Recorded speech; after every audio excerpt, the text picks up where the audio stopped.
study in China and psychologists. We are basically mapping what we do. We're going to ask some questions. Yes. Where were you born? Where was I born? In Stamford, Connecticut, the city of Stamford, Connecticut, USA. Did you live all the time there in that state? I grew up in Connecticut in a town called Wethersfield, a small town, and I went to Yale University for my bachelor's degree, and then I had a fellowship to study at Heidelberg University in Germany for a year, and then I went to the University of Minnesota for my PhD. I came back to Yale on a postdoctoral fellowship at the Yale Child Study Center, and then I remained on the faculty in the psychology department in the Child Study Center. Child Study Center had the Child Psychiatry Training Program. And then I went to the National Institute of Health in Bethesda, Maryland, where I was a research psychologist for 4 years. And then I moved to the University of Vermont in 1979, and I've been there ever since. I did spend some time with Piaget. I met Piaget. He came to Yale for an honorary degree, and he invited me to his Centre de Systémologie Génétique in Geneva. At that time, I was doing research on children's cognitive development. So I spent a semester there, and the rest of the time since 1979, I've lived in Vermont. Been mainly in the psychiatry department at the University of Vermont. Did you study psychology and psychiatry? No, I'm a PhD. I don't have a medical degree. So my training is in psychology, although my clinical training was in a center that specialized in child psychiatry, the Yale Child Study Center. And since 1979, my place of work has been within the psychiatry department. I teach psychiatry residents and I do research. Why did you create ASEBA? I wanted to study the relations between children's cognitive development and the patterns of behavioral and emotional and social problems they had. And that was when I was a graduate student at the University of Minnesota in the 1960s. And at that time, there were only 2 official diagnostic categories for child psychopathology. One was childhood schizophrenia, and the other was adjustment reaction in childhood. And neither of those categories took account of many, many important problems that children have. And so I felt that if I was going to study relations between children's problems and other aspects of children's functioning, such as their cognitive development, I had to determine whether I could find more differentiated patterns of problems that were suggested by those 2 diagnostic categories. And so I did a study when I was a graduate student that involved making up a rating form for problems and then reading about 1,000 child psychiatric case histories and then reporting the presence of problems in them and then doing factor analyses of the associations among the problems. And because I thought there might be gender differences, age differences, and socioeconomic differences, I did separate analyses for boys and girls, different ages, different socioeconomic groups. And I found many more patterns that were suggested by the official diagnostic system. And so they, even though that the initial data came from psychiatric case histories, that was sort of the beginning of the ASEBA. But then when I went to the Yale Child Study Center and I collaborated with psychiatrists and others there, I knew that I would have to get data directly from people who live with children and not depend on case histories or on people who only see children in an artificial situation such as work. So then I developed with the collaboration of a child psychiatrist, the version of the child development checklist that can be completed by parents, and then the teacher's report form for teachers and the self-report readers. And we obtained the cooperation of a number of clinics, private practitioners, special education centers to actually use the forms to assess the children and their signs so that we could do statistical analysis of ratings obtained directly from parents, teachers, gives it sense. It's a long time, 60s. Yes. Yes. Would you tell us three important advantages of ASEBA in the practice? Only three. Only three. The most important thing. I'm not sure. It depends on who's using it. The advantage is not the same for everybody. For example, for clinical practitioners, the advantage is, one advantage is, they can quickly get a lot of information from parents, teachers, and children without spending any of their own time. Because parents, teachers, and children can fill out the forms somewhere else,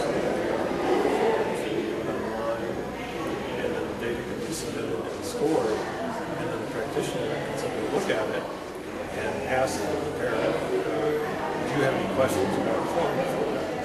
And they get the chance, the parent a chance to say, oh, I didn't understand this, or I wrote this down, and they explain some more. But it gives the practitioner a chance then to ask in more detail about things that the parent or the teacher or the child have reported, instead of having to conduct a very long interview just to find out which problems the parent-teacher used have. And then the computer software helps the clinician by displaying the results in relation to the child's age and gender, and with comparisons among different performers. And the practitioner can do that very, very quickly.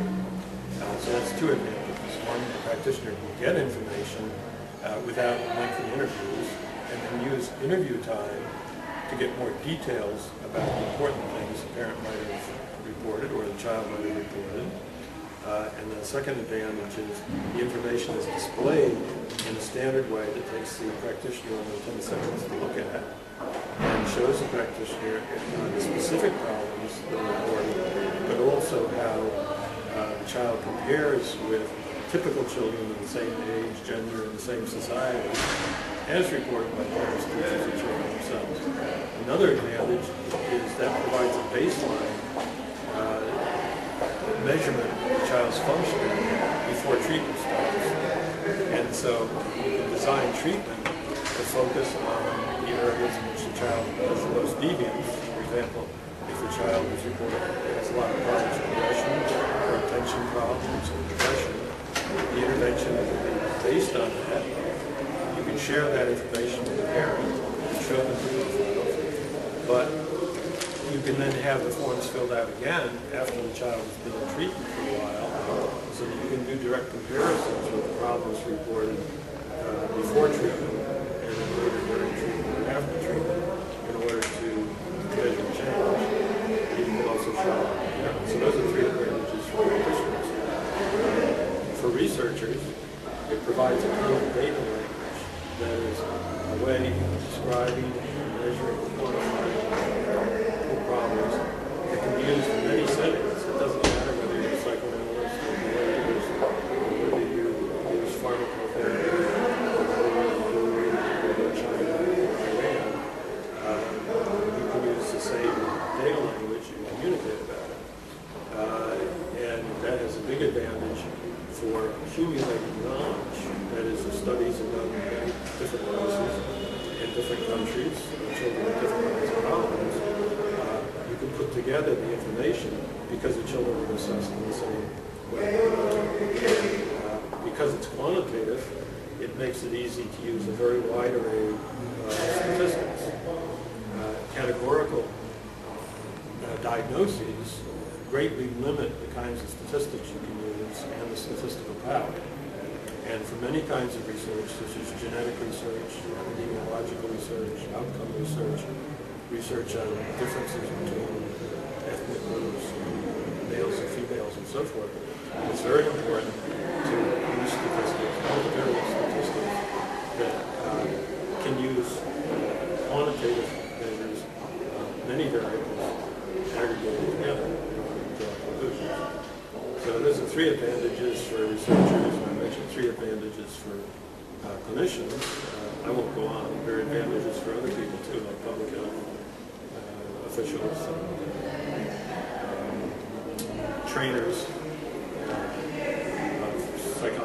psychiatrists, and social workers. We can have the trainees use the forms and actually fill out the forms and compare the trainees' ratings with ratings from parents, teachers, or children, or by a supervisor, in order to see whether the trainee might differently than what we discussed. Some disadvantages are fully different. Disadvantages. Disadvantages. Oh, disadvantages. I can't think of it. I can't think of disadvantages, but it would be in comparison to what? And comparison to not using any standardized assessment, compared to not using norms. I think there are advantages to using a standardized assessment, using norms, quantifying data, and so forth. Now, it could be done in different ways. In fact, over the course of my work, over many years, we've made changes based on feedback, experience, and data. So whenever we find what we think are disadvantages, we try to make changes that will remedy those and overcome them. What are the challenges for the future? What challenges for the future? Well, at the moment, we're constructing multicultural norms for adults. We've had the collaboration of people in about 27 societies who have had our adult self-report filled out by large representative samples, and in somewhat fewer societies who have had the adult delivery checklist from that. And those are being put into our computer scoring program so that you can compare adult scores, norms for their society, as well as their age and gender and so forth. But we're also putting that all together into what we call the multicultural family assessment module. So that if you're assessing if the child is an identified patient, you can have the parents fill out the child's checklist, and the child fill out the self-report, teacher fill out the teacher's report form, and the parents also fill out the adult forms about themselves. All those data can be entered into the same computer module, and then can produce cross-informant comparisons that compare the parent scores on the 7 syndromes that are similar for parents and children with their children's scores, as seen by the parent, him or herself, parent's partner, teachers, and so forth. And then you can show that to parents and explain to them. And often they see the discrepancies between the way they see themselves and the way their partner sees them. And also the discrepancies between their child may be seen by themselves, their partner, and the teacher. And we think that's a very important part of getting parents engaged actively instead of just expecting the practitioner to fix the child's problems or blame the child or see the problems as inherent in the child. When they see the variations between the ways they are seen by themselves and their partner and the child is seen, that can help them understand that the problems don't just exist in the child and the problems can't just be fixed by changing the child. The parents have to participate in whatever treatment is appropriate for the child in order for the child to improve. And they often have to change themselves. And in some cases, if they have very high scores on something like aggressive behavior or attention problems or depression, it may mean that they need separate treatment. But the point is to document the functioning of the parents that is very important for understanding the child in relation to the child's functioning, and to share it with the parents to help them see that. So that's an immediate challenge, to finish doing these things and then to be able to communicate it to practitioners, to train practitioners, to have this kind of understanding, and to be able to explain these things to parents. In our clinic, we have done this for some time now, but we haven't had computer software that can directly compare parents' scores with children's scores, and that's sort of advancing to a new level that requires a new level of expertise on the part of the practitioners. But we would like to be able to disseminate that as much as possible. And I think it's going to be a big challenge figuring out how to do that. I mean, you know, we'll write books and novels that people can read, and we'll make videos that can be put on the web that people can look at. But I think new levels of training are going to be needed, and I'm sure that's going to be a challenge. And also for different professions, not only psychiatrists and psychologists, but for social workers, who in some countries provide a very big proportion of mental health services, but who are usually not very knowledgeable about standardized assessment, and sometimes not very sympathetic to it. In the United States, most social workers do not have much experience in standardized assessment, but they're under more and more pressure to use evidence-based assessment, evidence-based practice. And there are some social workers who recognize the need for that and would like to promote it. But it's a challenge to translate the kinds of things we do, and we've been trained in, into tools that people like social workers can use. And we've had experience in some other countries, like in Sweden, where social workers provide the vast majority of publicly funded mental health services. Local mental health services are staffed almost entirely by social workers, and they have very little experience in standardized assessment. And the Swedish government is trying to get them to improve the level of assessment and use of evidence-based practice. And we were asked a year ago, we were there last October, to give presentations with 2 or 3 days to social workers. And the name of the first one is, what is standardized assessment? And the second one was, why use it? Because A, they didn't really know, and B, they didn't see why you should use it. So we think because there will never be enough psychiatrists and psychologists to provide all the mental health services needed, probably in any country. But in many countries, there's so few psychiatrists and psychologists, and so little training. Training is very expensive and lengthy, that simply training more psychiatrists and psychologists will never cover all the mental health needs. So other groups like social workers, the United States is another category called mental health counselors. And not all states have that. The state of Vermont happens to have that. One can be licensed as a mental health counselor. And they have far less expensive training than psychiatrists and psychologists.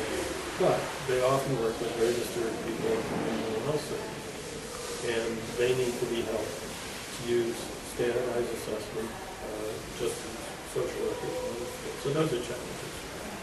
We are psychologists here. Well, psychiatrists. I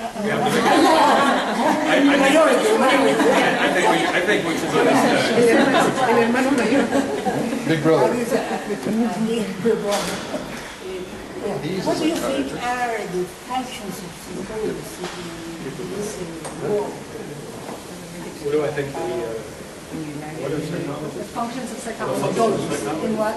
Yes. In this world. In this work? In the Well, I think that one important function is that psychologists have a lot of research training. And well, in general, they get more research training than psychiatrists do. And they have a background in assessment from learning IQ testing and other kinds of testing. And they understand the concept of statistics and looking at variation and looking at sources of error. And so I think they bring a kind of an expertise to mental health assessment that's a little bit of a different perspective than what comes out of a medical tradition. And so it's a nice way to have an alternative way of looking at mental health problems, one that's more informed by the idea of psychometric principles and statistical concepts and the notion that all sources of information have some error in it, and that your purpose is to try to deal with the error that's in the data in a way that will help you to get as close to what's true as you can. Very much mixed. And still say before yesterday that you are like an archaeologist. What do you think about this? Right. So I like that idea of the archaeologist. As I said, I kind of think of it as being a detective. So I think they're similar in that what you do is you have some clues, and then you try to pursue those clues to get more information about what seems to be really important. And then when you get as much information as you can, you pull that information together as well as you can for now. But I think part of being a scientist is to recognize that what seems like the best summary of the data now might not be the best summary of the data in the future because more data will come. And I think that psychologists are trained to think about how people change over time and how circumstances change over time, and to take a kind of a perspective, a developmental perspective in any psychologist. And so we recognize that what we think is the situation now, maybe when we get further along in working with the case, for example, we realize it's more complicated. So the example of the case I gave of Paul and his parents was like that. In the beginning, it wasn't clear what was going on with the family, but then as we got to know the family better, we could see other realities that weren't evident in the beginning. And so our knowledge of the whole situation changed a little bit. So we had to incorporate new information. It's a little bit like Piaget, where Piaget talks about assimilation and accommodation.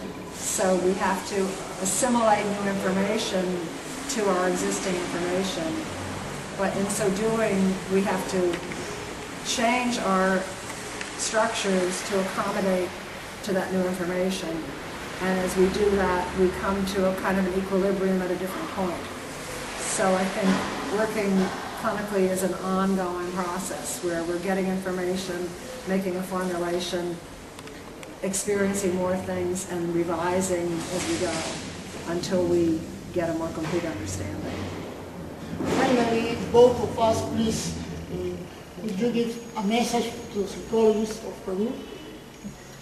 Well, I think I've talked about this with several people. Yolanda and I spoke about this, which is that I think when you're in a medical setting, people talk a lot about there aren't enough psychiatrists to help all the children, and that's true. And I think it's important for psychologists to speak up and say, but there are a lot of psychologists, and there are social workers, and there are other kinds of people, and we all have a role to play as well.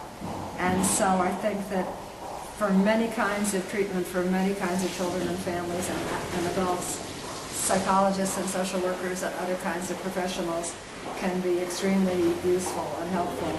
And I think that it's important not to feel as if you're in a second place, but that you have an important role to play, and that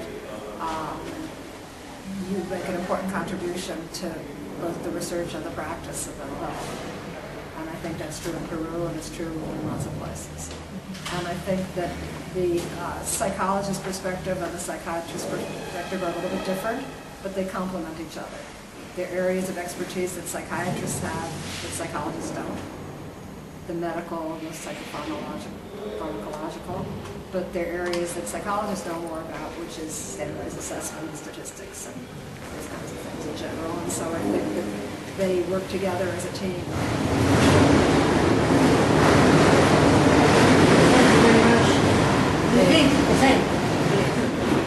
Thank you very much for You're welcome. Thank you. your time and your knowledge.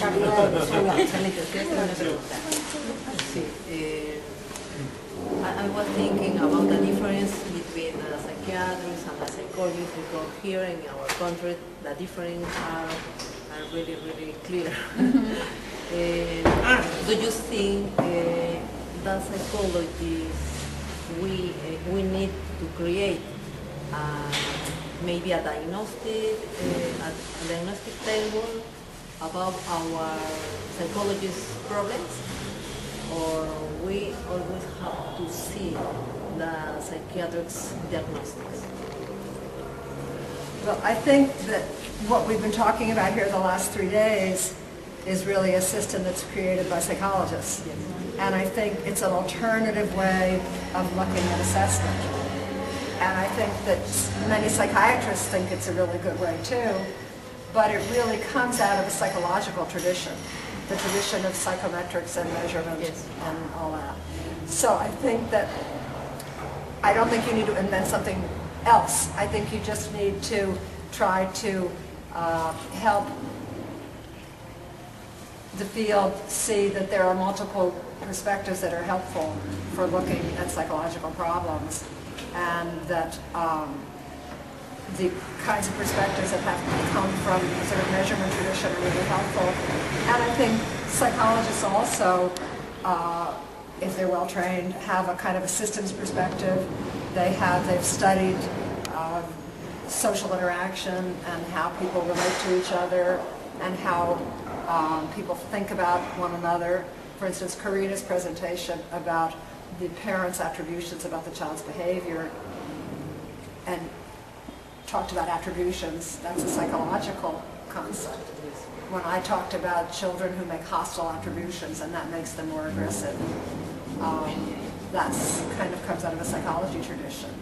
The idea of positive feedback, vicious circle kinds of things that Laura was talking about, that's very much in the psychological literature. So I think that there's a lot in the psychological literature and tradition that really expands our notion of psychopathology and what are its determinants and how do we address treating it. And it goes beyond just looking at the medical piece, as important as that is. Thank you very much again. Thank you very much. In your country, how the psychologist is organized? Well, there's a very big organization called the American Psychological Association. And there's a companion or a parallel organization that's called the American Psychological Society. The American Psychological Association has a lot of practitioners, and the American Psychological Society has some practitioners, but also is a little more science-oriented. And they both are very big organizations. They have journals, many journals. They have conventions. So there's a very big kind of guild of psychology. Every state has a psychological association, and they have conferences. There are regional conferences. There's the Eastern Psychological Association conference every year and the Western Psychological. So there's about 4 different regional associations where people come together and they give symposia and they give lectures. And so there's a lot of contact through the journals and through the meetings that helps to create a kind of an integrated discipline. But I think it's a struggle in the United States as well between the sort of the ranking of, psychiatrists, psychologists, and social workers are kind of in a hierarchy in mental health institutions. And it's important to make sure that your contributions are appreciated and valued, and that you are able to kind of recognize what you bring that's different, and that you can kind of help the team see that, as well as understanding what everybody else brings that is different and useful. Thank you very much. You're welcome. You're welcome.